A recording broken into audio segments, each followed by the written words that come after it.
You simply cannot win this game. No, this is not a joke. No, this is not an attack on your gamer abilities. You literally cannot win in this game. And that is probably one of the most biggest advantages ever. Because yeah, since when you are supposed to win in a zombie apocalypse? Who are we kidding? You will most likely not survive it. And if you want to see what you will actually do in the zombie apocalypse, there is no game that will show you it better than Project Zomboid. And there is no exaggeration there. If you'll ask me, and this will be very controversial for many young gamers and for some older ones as well, but Project Zomboid is the best, the most realistic zombie game ever. And if you're interested in whether it is worth it right now to buy or not, well, of course, the answer to it is resounding yes, but not in a way that you think, because this game is not for everyone. This game is incredibly complex, it's incredibly difficult, it's incredibly frustrating, and it will take a lot of time to actually learn how to play it, and it also does not look the best. But when you will overcome all the hurdles, when you will overcome all the obstacles, the experience is simply superb, and this might become your forever game, the game that you will never stop playing. But let me back up a little bit. Let me explain what this game is for the people who actually does not know it or does not remember what this game is. So Project Zomboid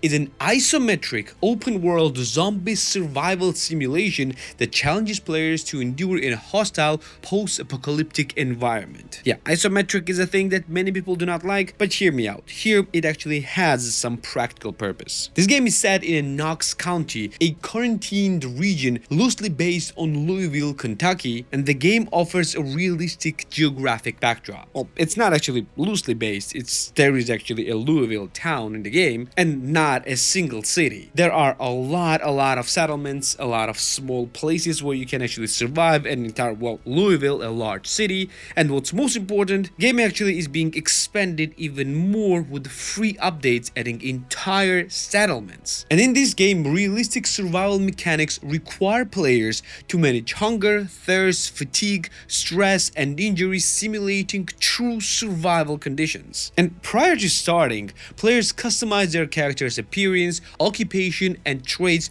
which significantly influence their survival experience, meaning that this is basically a perfect role-playing zombie survival game because you can actually build any type of character that you want, and by traits and by any type of character that you want, you actually configure every trait and every aspect of a character. Like for example, in what game you can pick up smoker as a trait and where it actually has a physical influence on your gameplay, because yeah, smokers require, well, to smoke, and it's not easy to find a pack of cigarettes in a zombie apocalypse. So it affects your fatigue, it affects your sanity, it affects your physical condition, and a lot of other stuff. Or for example, if you choose the occupation of policeman or fireman, and these occupations have their own occupational, well, characteristics, which makes them very capable in certain things. So yeah, this is also another thing that you can actually use in a game. And do you remember when I said that you will actually never win this game? Because this game employs a permadeath system,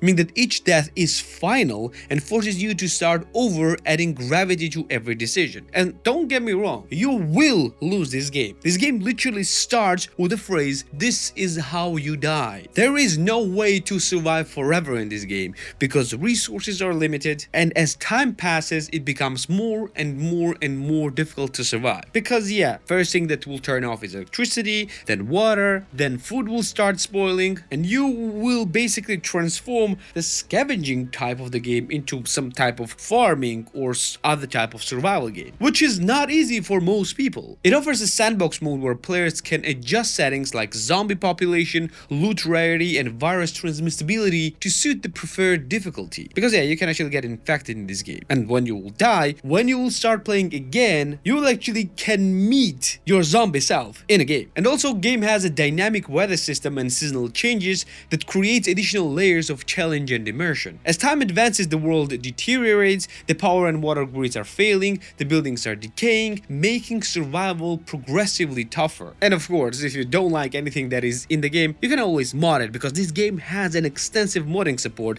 which extends this game's lifetime into years easily. But okay, this is understandable. What type of gameplay loop you can expect in the game? So what you will be doing in the game. So players basically begin in a relatively safe area and gradually venture into zombie-infested territory to gather supplies. Each expedition involves scavenging for food, water, weapons, and materials necessary for crafting and building defenses. Survival depends on balancing personal needs like hunger, thirst, sleep, and stress while fending off zombie threats. After foraging, players return to their base to craft tools, fortify structures, and reorganize their inventory for future missions. Exploration reveals new locations, hidden loot caches, and unexpected dangers that vary with each playthrough. You also have skill progression, which is achieved by performing survival tasks and reading in-game books, which in turn improves your efficiency and survivability. Environmental factors such as changing weather and seasonal cycles force players to adapt their strategies continuously. Resource scarcity and the constant threat of zombie hordes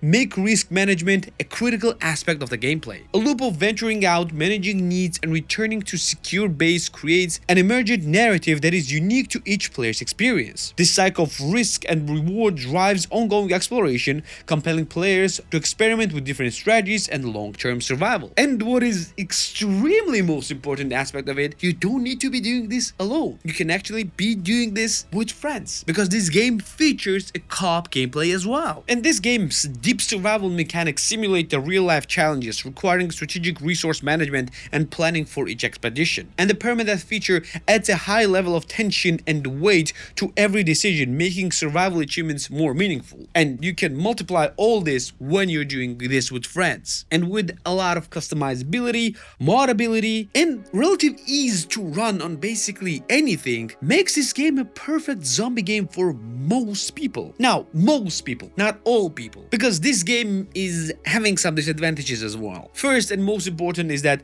it has a very steep learning curve, and sometimes clunky controls can overwhelm newcomers and slow initial progress. And because the game is still in early access after years and years of updates, and don't let this turn off you, because despite it being in early access, the game is still a huge experience. The game still suffers from bugs, balance issues, and occasional glitches that may interrupt your immersion. And because of its open-ended structure and lack of clear endgame objective, this can leave some players feeling aimless after extended play. Yeah, because it's a sandbox. It's not a Dying Light where you actually have missions to complete. You are, well, finding missions to do for yourself. And not all players enjoy this. And because of its minimalist, dated graphics, it might not satisfy those who prioritize visual polish over gameplay depth. But if you're gonna get all over this, if you want the advantages, understand it, and want to jump into it, how much game will actually cost you? Because yeah, remember, price can decide everything. And that's the best part. You see, game is not even a $60 game. It's not even $40 game. It's not even a $30 game. It's literally full price $20 game. Yes, you can get this on Steam for just $20. Full price without any sales. And if I'll tell you that it goes on a deep sales, it's not. Usually it goes for a third of a price sale, and you can get this for somewhere around 13 bucks. And if you're watching this video on one of those sales, just get it. Especially if you're gonna get this with friends, because game does feature a 4-pack, allowing you to get 4 copies of the game in a bundle for the price of just 3. Yeah, for 60 bucks you're getting 4 copies of the game to play with 4 friends. No, you and 3 friends basically. Do you think that this game is worth it for 13 bucks, 15 bucks, 20 bucks? Yes, it's worth it for all the prices. If you're watching this during a sale, get it. If you're watching this during a full price, you can get it. If you're watching this during a full price and maybe want to get this maybe a little bit cheaper, go to Instant Gaming. In any case, you're gonna have a blast with it, especially if you're gonna do this with the friends. And especially if you're willing to take your time understanding this game and take your time actually playing this game without trying to beat it. Because this game cannot be beaten and you should not try to. And this video is sponsored by channel's partner and supporter,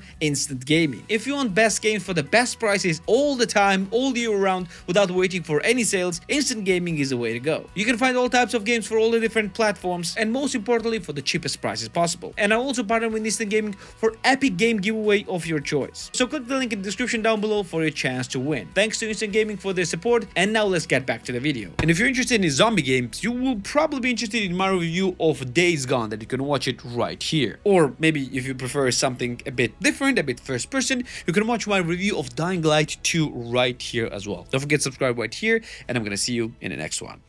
Take care.